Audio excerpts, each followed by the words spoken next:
গত 2 তারিখে আপনারা জানেন সকাল 8:30 ঘটিকায় আমরা মনতলা ব্রিজ যেটা বলি সুতিয়াখালী নদীর যে ব্রিজ, সেই ব্রিজের নিচে আমরা একটি খণ্ডিত লাশ, আমরা যেটা লাগেজের মধ্যে ছিল, সেই লাশটি আমরা উদ্ধার করি। তো আমাদের থানা পুলিশ এবং ডিবি তাৎক্ষণিকভাবে ঘটনাস্থলে উপস্থিত হয়ে আমরা প্রথমত লাশটার পরিচয় নির্ণয়ের জন্য সোশ্যাল মিডিয়া থেকে শুরু করে আমরা এটা ব্যাপক প্রচার প্রচারণা করি।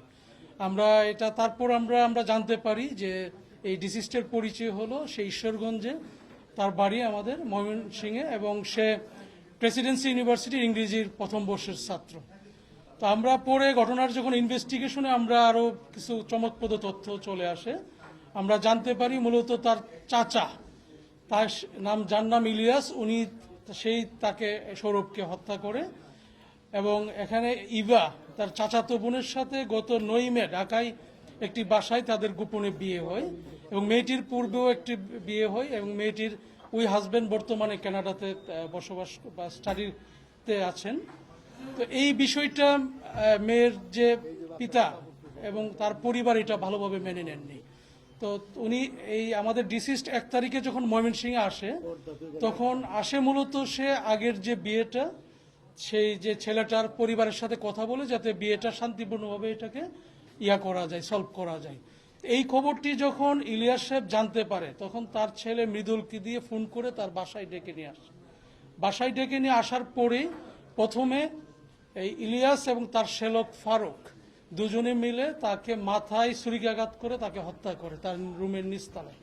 তারপর লাশটাকে তারা আপনার এখানে বাথরুমে নিয়ে লুকিয়ে রাখে, এবং পরবর্তীতে আমরা দেখেছি যে লাশটাকে হাইড করার জন্য গাঙ্গিনাপার একটি দোকানে যায়, সেই দোকান থেকে একটা ট্রলি ব্যাগ কিনে এবং কিছু গ্লাভস এবং পলিথিন তারা কিনে, এবং এই লাশটাকে তারা এখানে বাথরুমে এনে চাপাতি দিয়ে এটাকে বিভিন্ন খণ্ডে বিভক্ত করা হয়, 4টা খণ্ডে এটাকে বিভক্ত করা হয়।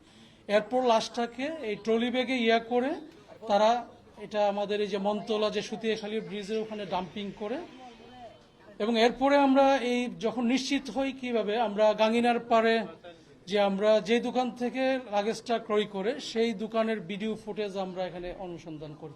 সেখান থেকে আমরা নিশ্চিত হই যে এখানে ইলিয়াস এবং তার শ্যালক ফারুক দুজনে এই ঘটনা ঘটিয়েছে। এবং আমরা গত রাত্রে আমাদের ডিবি এবং কোতোয়ালি থানা যৌথভাবে অভিযান পরিচালনা করে ঢাকা থেকে ফারুককে আমরা গ্রেপ্তার করতে সমর্থ হই, এবং তারই তথ্যের ভিত্তিতে একদম আমাদের দুবাউরা ইন্ডিয়ার সীমান্তবর্তী এলাকা থেকে মূল যে আসামি এখানে ইলিয়াসকে আমরা গ্রেপ্তার করি, এবং তারা প্রাথমিকভাবে স্বীকার করেছে যে এই ঘটনা তারা ঘটিয়েছে। এই ঘটনা মূলত এখানে এই যে গোপনে যে বিয়ের বিষয়টা, এই বিষয়টা এই ইভার পিতা, যিনি এই প্রাথমিকভাবে হত্যাকারী প্রতীয়মান হচ্ছে, সে বিষয়টা ভালোভাবে মেনে নেননি, এই জন্যই তাকে হত্যা করেছে মর্মে আমাদের কাছে প্রতীয়মান হচ্ছে। Thank you.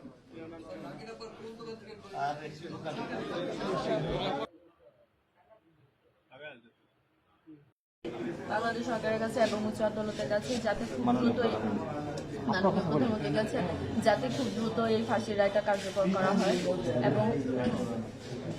এবং হচ্ছে উনার যে ওয়াইফ এবং মেয়ে তাদেরকেও যাতে আইনের আওতায় এনে একসাথে করে বিচার কার্যক্রম শুরু করা হয়।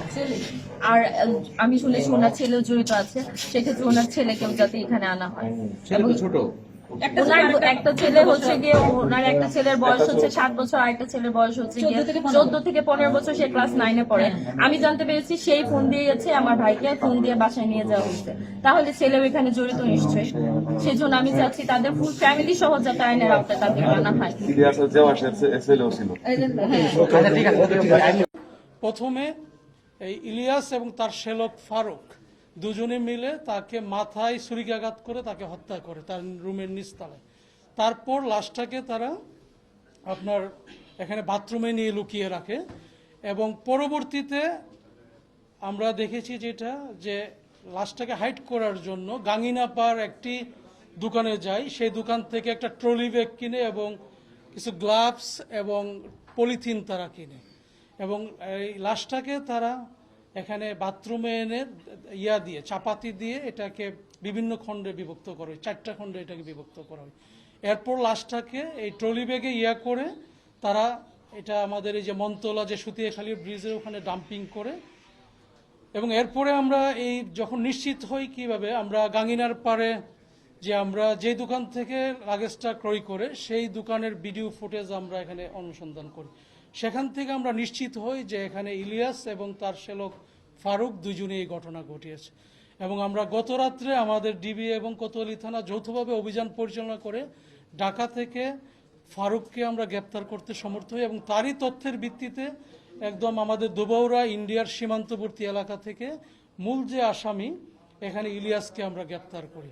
এবং তারা প্রাথমিকভাবে স্বীকার করেছে যে এই ঘটনা তারা ঘটিয়েছে। এই ঘটনা মূলত এখানে এই যে গোপনে যে বিয়ের বিষয়টা, এই বিষয়টা এই ইবার পিতা যিনি এই প্রাথমিকভাবে হত্যাকারী প্রতীয়মান হচ্ছে সে বিষয়টা ভালোভাবে মেনে নেননি, এই জন্যই তাকে হত্যা করেছে মর্মে আমাদের কাছে প্রতীয়মান হচ্ছে।